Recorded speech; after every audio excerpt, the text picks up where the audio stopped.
Could it be? No. There's no way. We all know Hollywood has been destroying itself for a few decades now, but it's really ramped things up in recent years. We could go over every reason why in really in-depth detail, but we don't have enough video hour length for that, or time. To name a few reasons, every product that Hollywood puts out, whether it be TV or movies, is filled with woke propaganda, from unnecessary messaging from one side of the political aisle, forced diversity for the cast and even the crew behind the scenes. Every male character is portrayed as weak and feminine who can't make any decisions for themselves, while all the female characters are portrayed as strong, smart, calculated, who can do anything they want on their own. Those are all great reasons as to why Hollywood is failing, but the biggest reason in my opinion is that modern writers in Hollywood don't know how to write anything. They write scripts as if they were writing for children in elementary schools. It's become so big now it's unignorable. Everyone can see it and are fed up with it. But one question one might ask is, how can we fix this? Unfortunately, that's a problem that has too many moving parts for a simple answer, but one example of how we can fix modern movies is by supporting other movies, mainly smaller ones, that are not made by the big Hollywood studios. We all know the big main studios, Disney, Warner Brothers, Paramount, although those two might become one here in a little bit, we don't know. And finally, Universal.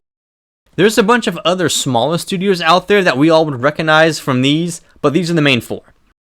All these shitty movies that have been coming out over the last decade have something to do with these studios. But what if I told you there's a studio out there who does focus on good writing and stories that's not connected to Hollywood? What?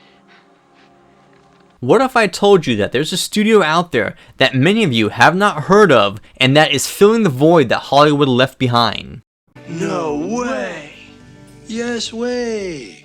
Enter Angel Studios.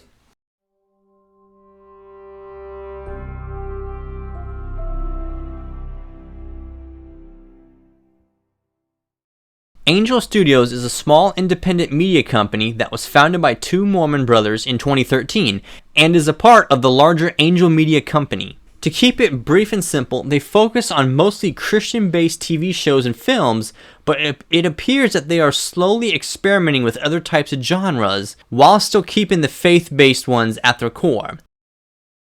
There is a fantastic article that was written in 2024 over at Modern Age Journal. You should go check it out. Here's a screenshot of the main page that goes more in depth onto how the studio came to be, and I really encourage you guys to go check it out for yourselves. It's really interesting. I won't go over the whole article, but there are two paragraphs that I want to talk about that share some light onto how Angel Studios approaches movie making. The studio's overall intention is to circumvent what its founders have described as Hollywood's gatekeeping. Movie pitches for the studio are filtered through an Angel Guild that currently has more than 100,000 members who pay a base membership fee of $20 a month. The guild largely crowdfunds Angel productions, voting on what they want and don't want to support. As co-founder Neil Harmon put it, Angel's fine with the craft of Hollywood and the capability, but then the gatekeeping and the decision-making we feel has lost its way. It's trapped in a bubble, and we flip the power structure so that the Angel community, the Angel Guild, makes the decisions, rather than a few elite decision-makers. So yeah, basically, to boil it down, they saw Hollywood shooting itself in the foot, pushing all this woke radicalization that polarized the movie-going audience, and they thought, hey, you know what? Let's do the opposite. And let's focus on making good movies with good scripts, and that decision seems to be working heavily in their favor. When they were founded, they started out making low-budget faith-based movies and gradually grew over time. They had a hand in distributing the first couple seasons of The Chosen, which is an extremely popular show around the world that showcases the life of Jesus, which is still going on, but Angel had some sort of legal battle over the distribution rights or something with the company that produced it, and Angel is no longer involved with it. They had a couple of other movies that came out over the years, such as Homestead, starring the criminally underrated Neil McDonough, which is about a family trying to find shelter during a post-apocalyptic event. They made The Last Rodeo, also starring McDunham, about an old school rodeo rider who gets back in the saddle one last time, and recently they came out with Truth and Treason, which is about a group of teenagers during occupied 1930s Germany who try to spread word about a possible resistance. The Senior is another one they made recently, starring Michael Chiklis, about a former high school football player who goes back later in life to finish a sport he didn't get the opportunity to when he was still in school. I really wanted to see that one, but as of this video's recording, I have not, because unfortunately it was not playing in any theaters near me when it came out last month, so I have to watch it on digital eventually. The big one, and possibly the film that put them on the map, was 2023's Sound of Freedom, starring Jim Caviezel. Sound of Freedom is a crime thriller film that's loosely based on real events. Caviezel plays Tim Ballard, who is a real person by the way, a government agent whose job it is to track down and rescue kids from trafficking. The film was originally shot all the way back in 2018 and was supposed to be distributed by 20th Century Fox, but then Disney stepped in, bought Fox, and then Disney shelved the project for many years. Angel Studios acquired the distribution rights and released the film in 2023. It garnered mixed reviews from critics upon release, which is typical given the subject matter and what political direction Hollywood leans, but it was a massive financial success, having grossed $250 million worldwide against a budget of $14.5 million. The reception was weird because there were tons and tons of articles coming out at the time of the release about how this film was a right-wing QAnon conspiracy movie that promotes the right-wing agenda, and if you watch the film, you're supporting said agenda. I don't know, man. I just watched the film about a week ago for the first time, and I have to say, there's really no message pushing of any kind in the film, except for wanting to keep children safe. I don't know why rescuing children from trafficking is considered a right-wing conspiracy theory, but that's Hollywood for you. God, I hate these people. It's a great movie about a horrific real-world subject and how we, as a society, should find a way to help these poor kids that are caught in these situations. Good on Angel Studios for having the balls to not only acquire the rights, but also putting the film out there for the world to see. There's not a chance in hell Hollywood would ever release a film like this given the subject matter. They've got some great-looking upcoming movies as well. One of their next slated movies to be released is Zero AD, which I don't know the exact date. Google says December 19th, 2025, while a lot of other places say sometime in 2026, so I don't know exactly when it's coming, but it is coming soon as 2 trailers have been dropped so far. The film is a biblical epic that follows Mary as she gives birth to Jesus and protects him from the venomous King Herod. It honestly looks incredible. I mean, just look at the trailer playing in the background. Beautiful scenery shots, fantastic lighting, amazing visuals. Usually with smaller budget films, they look bad because the studio doesn't have enough money to make them look good. But the cinematography here looks incredible. Another plus for Angel.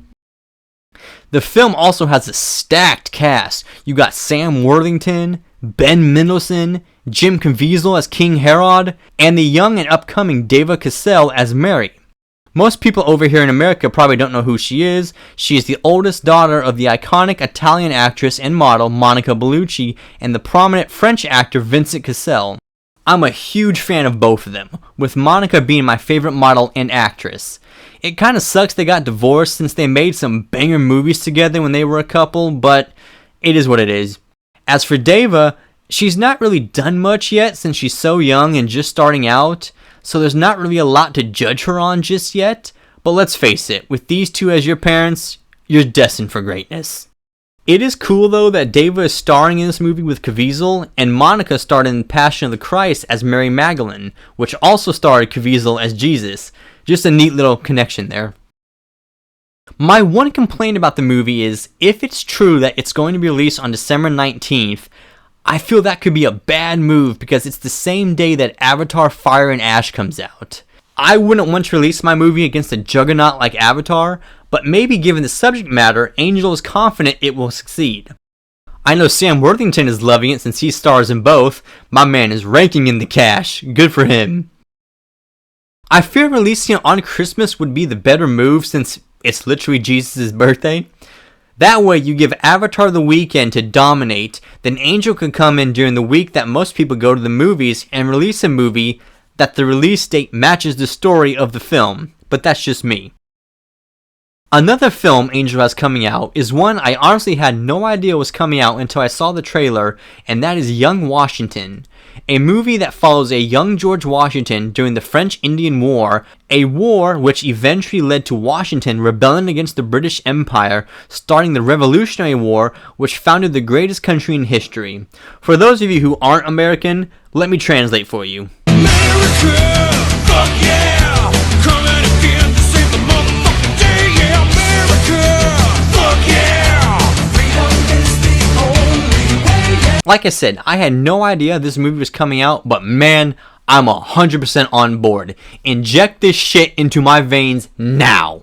And the fact that the film is being released on July 3rd, 2026, America's 250th birthday, just makes the movie even more poetic. America, fuck yeah! We don't get enough Revolutionary War movies, which is sad, because it's literally the war that founded our country.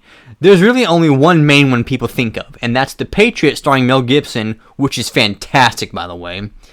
If Young Washington turns out to be good, then it'll go nice right next to The Patriot as a killer movie about a war that most people seem to know nothing about now. I thought the cast of Zero AD was good, but my god, look at the cast here. Ben Kingsley, Kelsey Grammer, Andy Serkis, Gollum and Caesar himself. You can't get any better than this. I know Angel is mainly a Christian movie company and that's their main audience, but it's films like this which will turn even more of the American people onto your side against Hollywood. A big, sweeping, action-filled tale about a young man who decides to change the course of history and start the most important revolution in history. This is why Hollywood is failing. This should be a slam dunk and a high priority on Hollywood's list to make, but no, they hardly make any movies about this war. Probably because they hate America, let's be honest. Now, is Angel Studios the antidote to Hollywood as this title suggests? I think it's a little bit too early to tell. In terms of studio years, Angel is still in its infancy, so it's hard to tell what's going to happen. If you look at the stuff they previously made and the stuff they have on the horizon, I say if they keep this trajectory, they have a real shot at competing with Hollywood. Some people might be turned off by Angel due to the religious aspect of the studio, which to each their own. I myself am not a really religious person, although I do appreciate it and respect it. However, it's movies like Young Washington which will bring more people in. You can still keep doing faith-based movies, just don't make them like it seems like you're preaching to the audience. I think that's what turns a lot of people off from Christian films. They don't want to be preached to, which is totally understandable. The one thing they have to keep in mind is make a good movie first, with good characters, good writing, etc. Then, if you want to do a religious, theme movie, sprinkle in the religious themes after that.